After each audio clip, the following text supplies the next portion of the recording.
জনদুর্ভোগটা হচ্ছে তার জন্য দলের পক্ষ থেকে ক্ষমা প্রার্থনা করা হয়েছে এবং আমরা চেষ্টা করেছি সব জায়গাতে এটা যেন কম হয়। আমরা 3টি পয়েন্টে আপনারা জানেন যে হেল্প ডেস্ক স্থাপন করেছি, একটা মহাখালীতে, একটা আবদুল্লাপুরে, একটা বিমানবন্দরের সামনে, যেখান থেকে সর্বতভাবে বিমানবন্দরগামী এবং যারা বিদেশ ফেরত যারা যাত্রী আছেন এবং অ্যাম্বুলেন্স যারা রোগী পরিবহন করছেন তারা যেন সহজে তাদের গন্তব্যে পৌঁছতে পারেন, হাসপাতালে যেতে পারেন।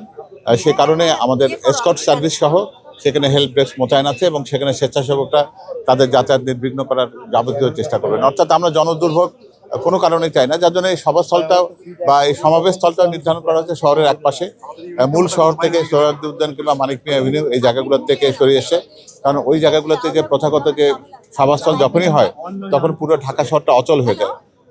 জনাব তারেক রহমান সবসময় জনগণের নেতা থাকতে চেয়েছেন, তিনি এই ধরনের কোনো কর্মকাণ্ডকে কখনো উৎসাহিত করেননি, সেটাই মূল কারণ।